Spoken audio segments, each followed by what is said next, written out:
110 years is a long time in the history of a city and its people. A lot has changed over those years, but one thing remains the same. A local organisation set up to provide help for people and communities in Carlisle. This is its story.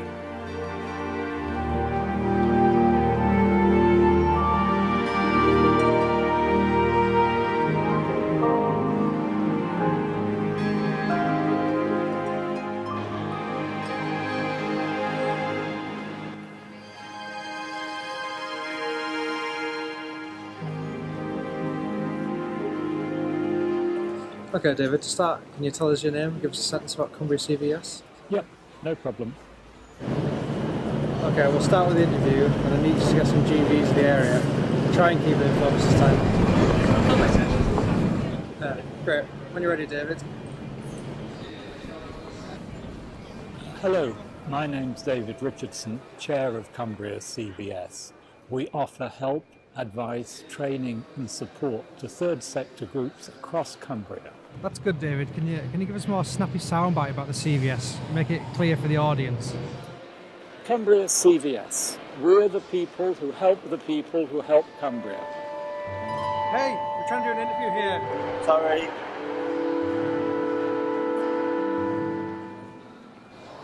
It wasn't always known as Cumbria Council for Voluntary Service.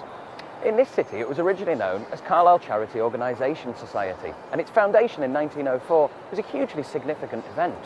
For the many people in Carlisle suffering from hardship and living in poverty, it provided some respite, and for the first time, these people were no longer alone.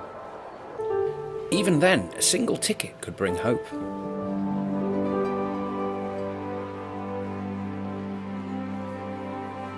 And even the possibility of a new life.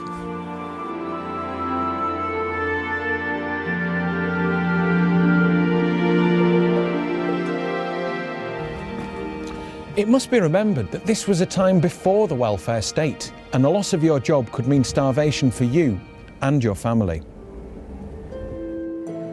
If you're going to win it, you've got to get a ticket. What's all this then? Sit down, Mr. Tully. No need to be alarmed. We've come to help. Help? What help can you offer me? Not unless there is a job I can have. Well, and listen to what His Reverence has to say. We have looked into your situation with great care and believe your family cannot be maintained in Carlisle. Therefore, we have arranged passage for you and your family to Canada. We believe this is the best course of action in your situation. The aim of the charity was the cure, not merely the relief, of distress. It wanted to make a change in people's lives that would last and give them the opportunity to improve their own situation. Thank you, sir. You sail in 3 days. Safe passage. Although some people managed to escape to more prosperous lands, not all were so lucky. Outbreaks of typhus and cholera were rife. Mortality rates, especially among children, were horrifyingly high. Get that winning ticket, that paper in my hand. Do the things I dreamed and find my promised land.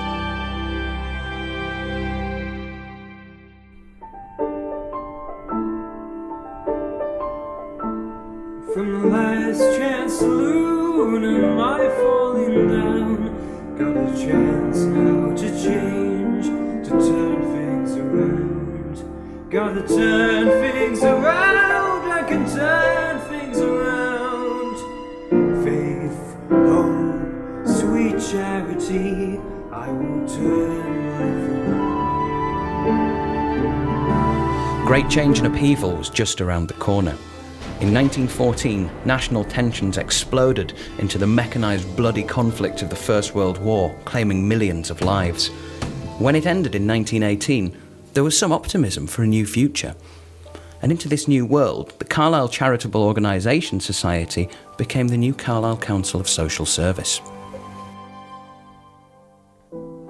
For it is social service that people need now, as we slip out of one global conflict towards a world uncertain about its future.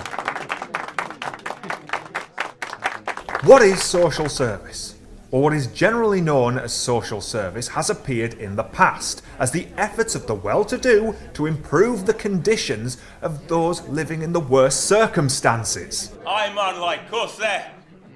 It is now hoped that in the future it will be rather the common effort on the part of all citizens to improve social conditions in their locality. I'll burn down my slum and build a mansion. This will of course require the efforts of all agencies, both voluntary and official, in cooperation. Oh well, good luck to you, sir.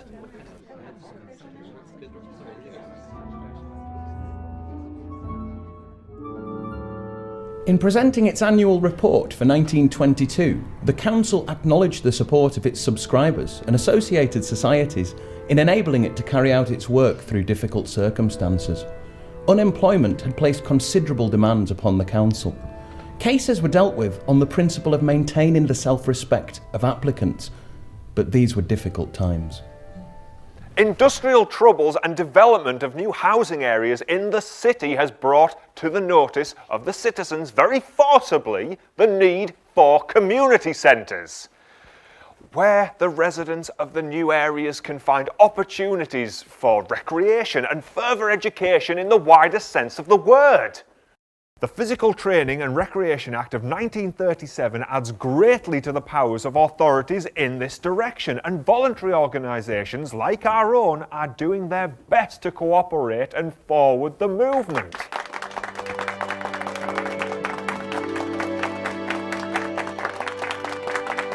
And so we now move forward to Curragh, where one of the first community centres in the country was being established.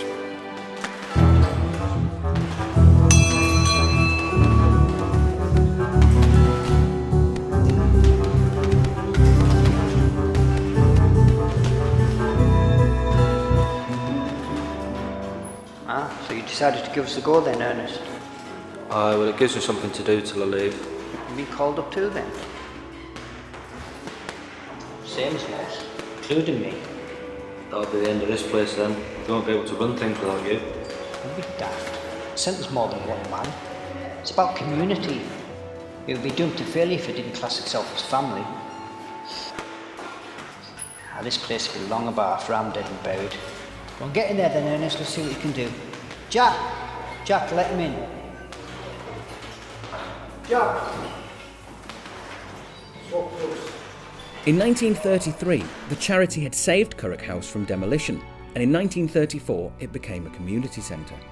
Although community centres are commonplace now, in 1934 this was a trailblazing project that brought the whole community together. But while the charity was improving the lives of Carlisle's citizens, storm clouds had gathered over Europe. Adolf Hitler's appalling Nazi regime had come to power in Germany, and slowly but surely the nations of Europe edged towards another bloody confrontation from which many of Carlisle's citizens would never return. Ernest, use the length of your arms. Or move around the ring and watch your right hand. You'll have to cover your face. Keep close up, that's it. Keep close up, that's it. Good.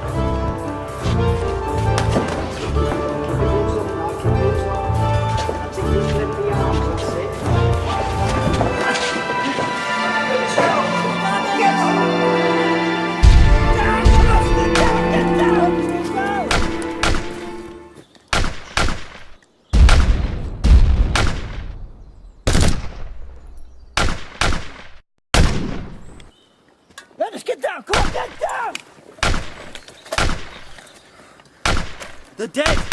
They're all dead. Hey lad, and you'll be dead too if you don't keep your head down. Can anyone see him? Can't see. Can't see. To the right. To the right.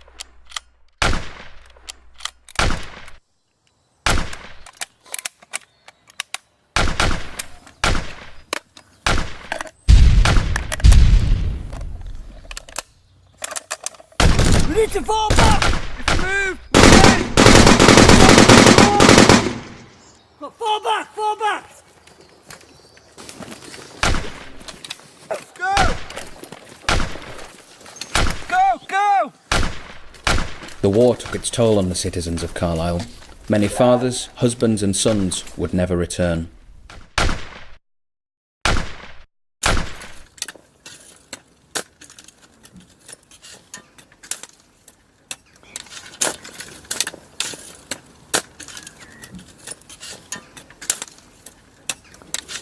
girls, I'm sorry I'm late. Been out in the field, you all warm?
In 1939, a Citizens' Advice Bureau was set up in Carlisle by the Council for Social Service.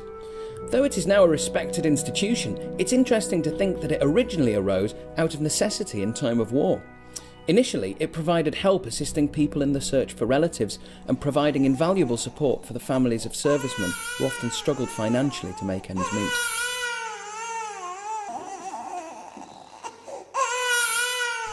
We're the girls of Currick House, Currick House, Currick House. We're the girls of Currick House, here to entertain you. C-U-R-R-O-C-K, O-C-K, O-C-K. C-U-R-R-O-C-K, see you at our centre. I haven't heard from Thomas for 6 months now. He usually writes. They said they don't need me at the factory anymore. I said, how am I supposed to put food on the table with Thomas away and me with no job? My baby. My poor baby.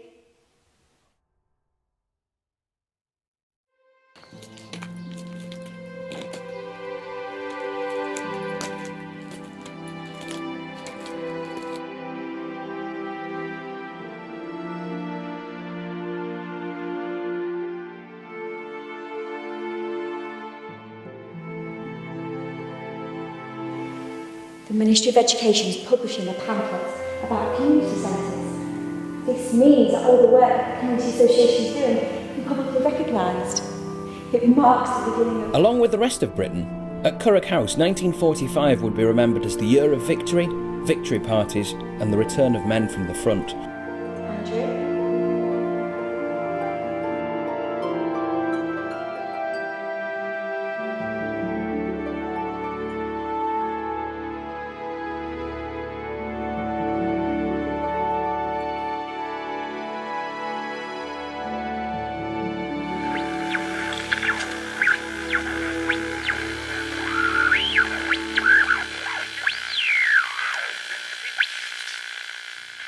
What's fresh in post-war Carlisle?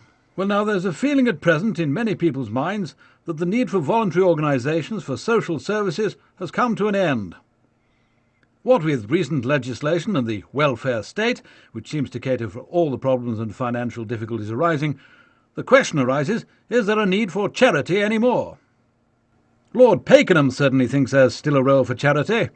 In a recent House of Lords debate on behalf of the Labour government, he said, "We're convinced that the voluntary organisations we have rendered are rendering and must be encouraged to continue to render great and indispensable services to the community," whatever that means. So what do you think? Have your say. Get in touch with us on Radio Carlisle. Send in your thoughts by letter or carrier pigeon. Hello, Mary. What's going on here then? Oh, hi, John. Back from uni. It's going to be a tourist info centre and citizens advice bureau. I'm going to volunteer. Fancy it? Join Volunteer Action Carlisle and help the people. All for a good cause, and if it means working with you, then yeah. With few paid staff and a band of volunteers, Carlisle's Tourist Information Centre was run for the next 25 years by the organisation, now known as Voluntary Action Carlisle. Hello? Yes, over 25,000 people access our services here each year. Not just to get advice about places to visit in and around the Cumbria area, but also for advice from our Citizens Advice staff and volunteers. Yes, last year we even found the time to give out donated television sets to the needy and housebound across the city. Okay, thank you so much, that's brilliant. Bye now. It was so nice.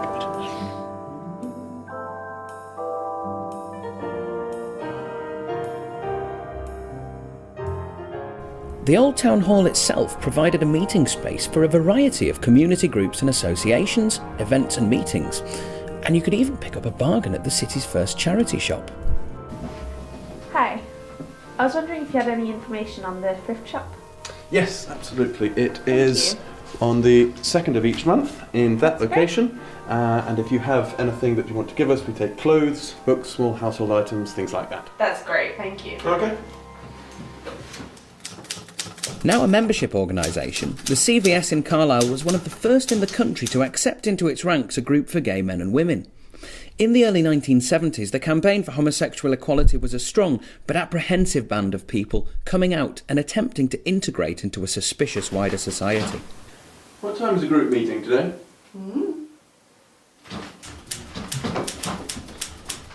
I'm to the meeting. The homos meeting. Sorry, didn't catch it. The homosexual meeting where the puffs come in and they talk about changing people's opinions. It's fine, you're okay here. Don't worry, we know what you've been through. It's an extra along. Thanks. Isn't it great that we can do something like this? Such a great service. Yes, well, I suppose it's more radical than handing out flyers or organising trips to Sylhet, which is our bread and butter. To think, 4 years ago a group like that would have been illegal. It has to be remembered that this was only a few years after the Sexual Offences Act of 1967, before which homosexuality was effectively illegal. And there were other needs to be met. Well, this is exciting. That's 9 families of Vietnamese boat people settled in the city. Well, what's next then? Tackling unemployment. Shake off your diamonds and your furs. Tear off your rubies and your pearls. Beneath it are you just a girl. And in your nakedness we'll see through your fancy dresses, fancy dresses. Shake off your diamonds and your furs. Rip off the blindfold from your eyes. You might then see through all the lies. How wealth has made you shameless to live a life that's blameless. Shake off your diamonds. We're the people and your who dig the coal. We're the people who forge the steel. The people who make the railways and drive the trains. We're the people that catch the fish and build the boats. We are the people that tend for the sick and bury the dead. We're the people who fight in wars, though we never start them. We're the people who attend the birth of babies and give hope to the world. We don't come here as beggars with our hands out for charity. We come to demand our right to work, our right for a decent job with decent wages. We're the people who create the wealth of this nation, and we march on London to demand our share of it.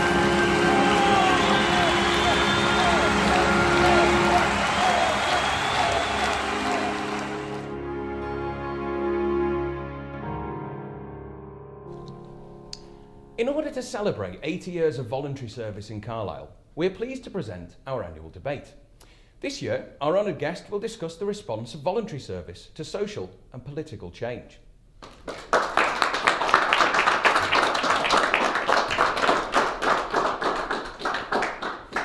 What sort of society do we live in?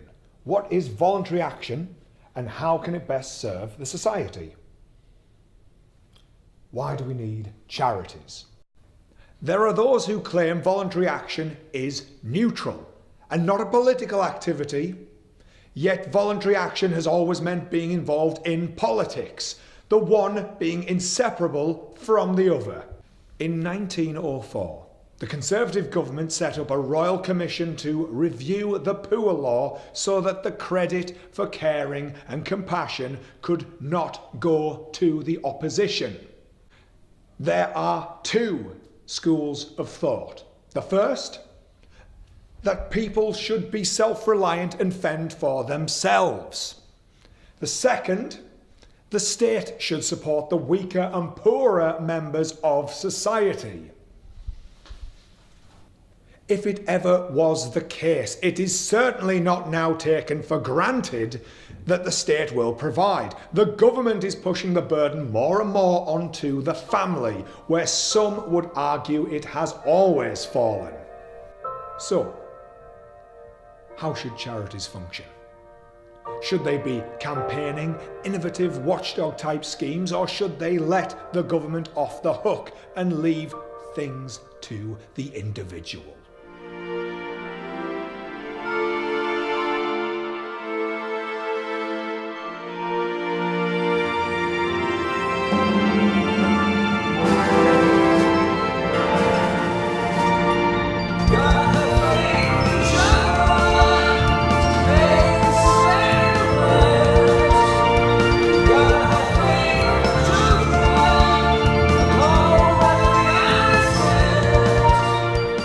A 110 years is a long time in the history of a city and its people.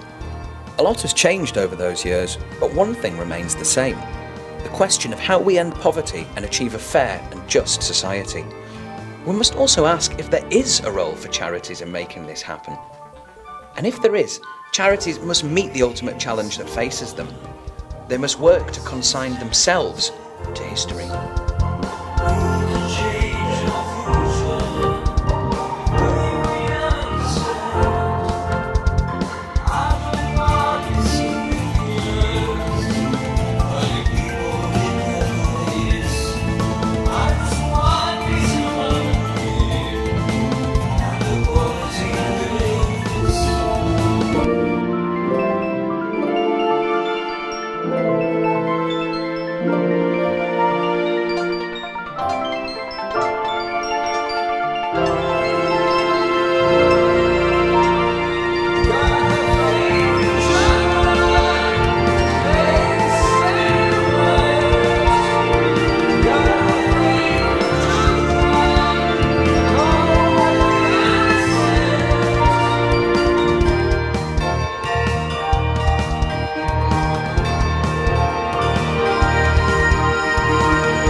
From the last chance saloon, am I falling down? Got a chance now to change, to turn things around. Gotta turn things around, I can turn things around. Faith, hope, sweet charity, I will turn life around. Show me the ground to sweet Carlisle. I kiss goodbye to trade you for Canadian skies. It was in the west walls that I had my falls, broke some hearts, broke some jaws, broke a spirit. I hear the fall.